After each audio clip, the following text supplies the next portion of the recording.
सामान्य लोकांचे योग्य अनार्ययुक्त काम वाचनेत रममान होणे आणि दुसरे जे दुःखमय आजाराचे परमार्थयुक्त आत्मपीडिते राहणे, या दोन्ही गोष्टीकडे न जाता तथागतांनी मध्यम मार्ग शोधून काढला आहे, जो वृत्ती देणारा, ज्ञान देणाऱ्या शक्तीसाठी पूर्ण ज्ञानी बनवणारा आहे आणि निर्वाण प्राप्तीसाठी आहे.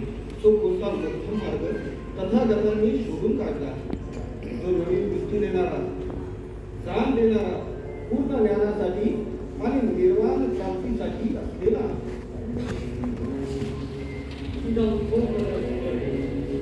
दुःखम अर्य सत्यम जाति की जरा भी व्याधि की मरण की अप्रिय की संप्रयोग प्रिय की विप्रयोग यम पिच्छन लभति तंपि दुःखम संस्कृते पंचुपादान खंडा दुःखम. हे दुःख आर्य सत्य आहे. जन्म सुद्धा दुःख आहे, म्हातारपण दुःख आहे, व्याधी दुःख आहे, मरण सुद्धा दुःख आहे. अप्रियाचे भेटणे दुःखदायक आहे, प्रिय व्यक्तीचा वियोग दुःख आहे.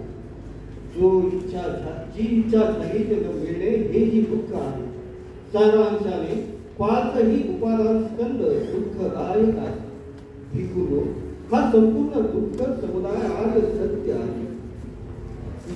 इदं को विकरे दुःख निरोध आर्य सत्यम दुःख निरोध कामे पतिपदा आर्य सत्यम अयते अर्य तंगिको मध्ये सेयति सम्मा सम्मा संकल्प सम्मा वाचा सम्मा कम्मंतो सम्मा आजीव सम्मा व्यायाम सम्मा सती सम्मा समाधी.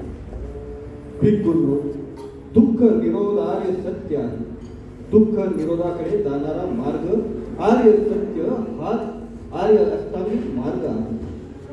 जसे की सम्यक दृष्टी, सम्यक संकल्प, सम्यक वाचा, सम्यक कर्मांत, सम्यक आजीविका, सम्यक व्यायाम आणि सम्यक स्मृती, सम्यक समाधी. यथा हम विचारे सदैव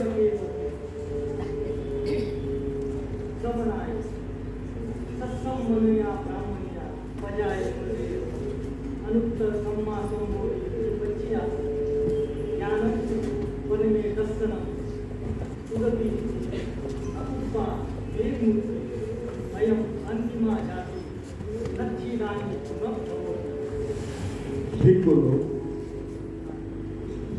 तेव्हा मी घोषित केले की देवांसह, मारासह, ब्रह्मासह, देव मनुष्यासह, श्रमण ब्राह्मणासहित अनुत्तर अशा सम्यक संबोधी ज्ञानाला मी जाणले.